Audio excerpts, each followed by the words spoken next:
I'm good with words, not microphones. How's it going?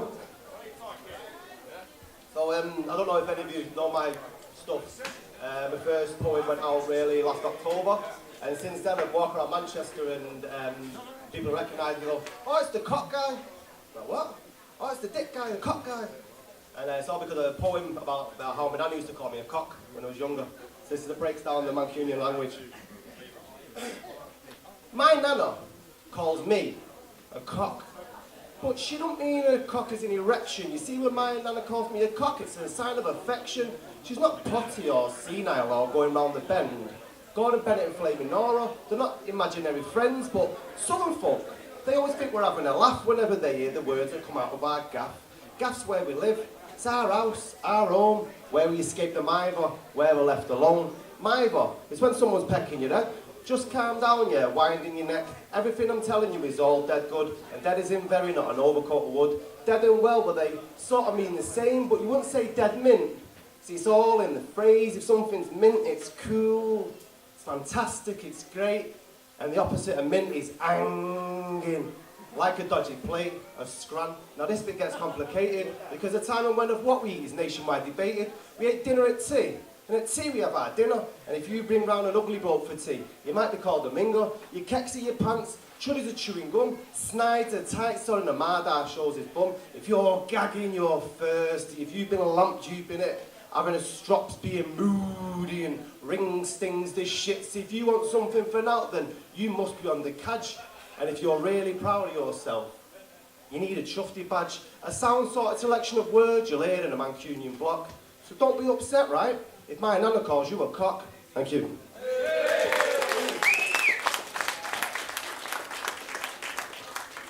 Anybody still drinking the Northern Quarter since it was gentrified and the pint prices went up to £400 a pint?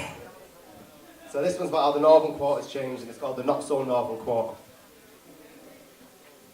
The Northern Quarter, it ain't what it ought to be. £6 a pint and half that for water. See, the Northern Quarter was always bricks and mortar, the type of place you'd never bring your daughter. Streets frequented by hookers and curb crawlers. It's the place you go for your mucky mag shops and your magic mushrooms, where backy fags got dropped on the magic bus fumes. It was a kaleidoscope of fantastic loons. But then the Northern Quarter, it started getting a little bit weird, and people stopped wearing socks, and they started growing beards, and tattoos were no longer taboo, but a badge worn with honour. Chip butties are through. I'll have 5 falafels and a doner. These streets that were painted by L.S. Lowry have been diluted by the Castor Tower. You know, it's top knots and tight tops and flip flops. It's all got a little bit on top. But no matter how you feel about the Northern Quarter today, you've got to wonder if it had been this way since it's about the bombing, so what I got that line. The Northern Quarter, as seedy as it had been, it was always northern, but now it's a quarter of what it had been. Thank you.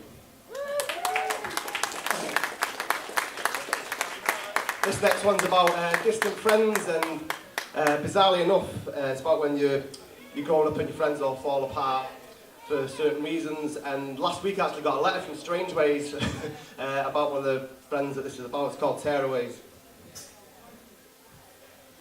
It's on nights like this I reminisce over you, when the streetlights reflect on the pavements wet through.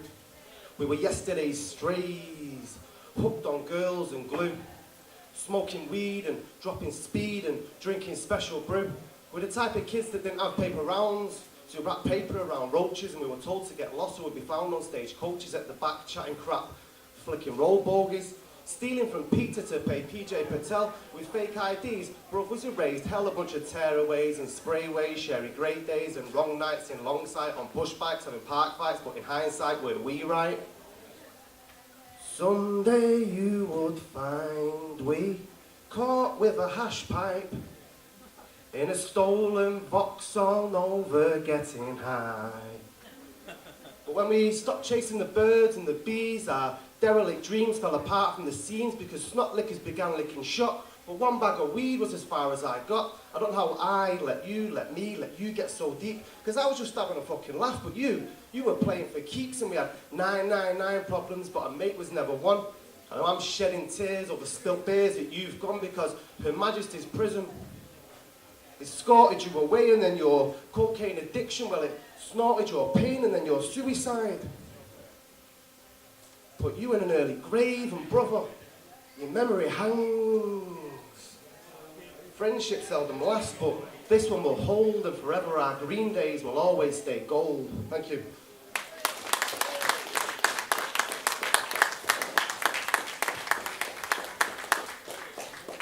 Another one that harks back to my youth. We didn't really know where my olive skin and dark hair comes from because my nana, who called me a cock, was a bit of a lady as well, so we didn't know where my granddad was from. So in school I was called Beige Boy because back in the 1980s it was okay for teachers to call you semi-racist names. 1980. It's called Beige Boy. Where are you from? Round here, I reply. Nah, mate, where are you from? Your people, your relations. Sorry, my daughter's. Hello, can you just go?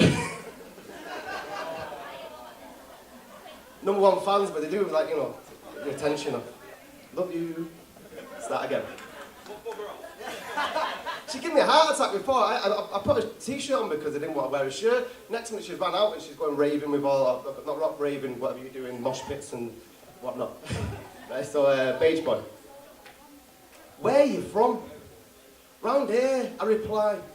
Nah, mate, where are you from? Your people, your relations? An unanswerable question soon becomes an accusation. Well, you're not black. And you're not white, you're sort of brownish. And here I go again, scratching at a 3-decade itch. Beige Boy. The schoolyard blast from the past. Baptised by a teacher with a label that lasts. Well, kids, Kelly's white, and Nathan's black. And Dave, well, Dave's sort of beige. Beige Boy was born. But as I got older, the queries got colder. I didn't fit in a box or became something of a moulder, a cultural chameleon crafting a character for the constant craving of wanting an equal. A vulture picking at parts I found interesting from different races of people, from black rap to Irish crap. I jumped through hoops, I clung, I grasped for a group to belong to. But there was always a laugh, a joke, a snigger. Bigots using skin tones for leverage to make themselves bigger. But I wonder, can someone who is raceless be a victim of racists? I questioned my aunties and uncles and wondered why they were several shades paler until it came out that Daddy's real daddy was an absent father. He was a sailor, a history, all at sea. But it's true. The iPhone doesn't fall too far from the iPad. My identity struggles are the same as my dad, my beige sister, my beige brother, and then I met a beige lady who became a beige lover to 2 beautiful beige babies, and who knows, in the future beige may be the shade of skin that we all be. So whenever I meet someone with the roots question in their eyes, I just say it's me, my beige skin, and I. Thank you.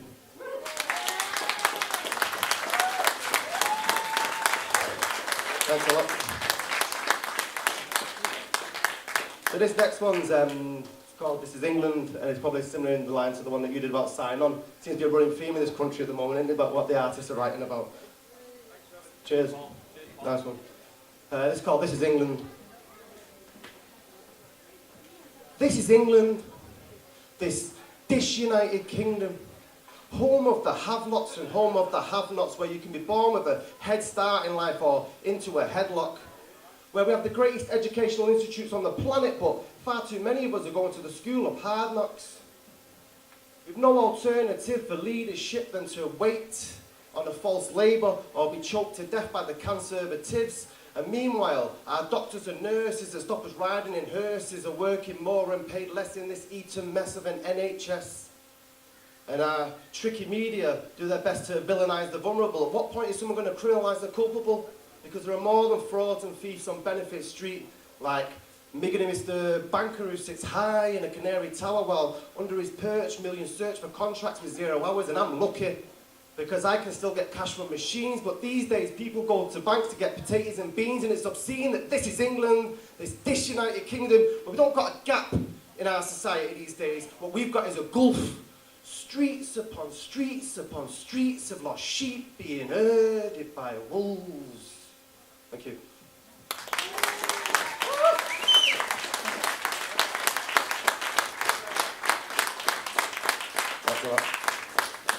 This last one's there called Manchester Brawling.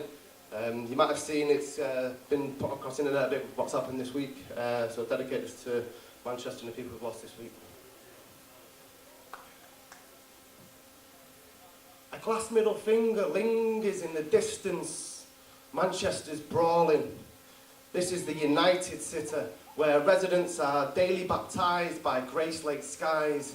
It's a haven for heathens, hoodies and hipsters, highbrow intellectuals and however you sexuals. It's home for all, and all's welcoming. It's migrants' melting pot where every taste, sound and smell is on tap, from Jamaican jerk to the staple chip balm. We do things differently here. We do it with charm, sarcasm, swagger and class. An illustrious present built on an industrious past. Innovation, imagination, audacity is all in our DNA, and that's why all roads lead to the Mancunian way. You will not stop our northern soul. You will not stop our 24-hour parties. Because Manchester answers only to herself. We dance to our own beat. We are the stubborn grass that grows throughout the concrete, defiantly, definably, definitely Mancunians. Thank you very much.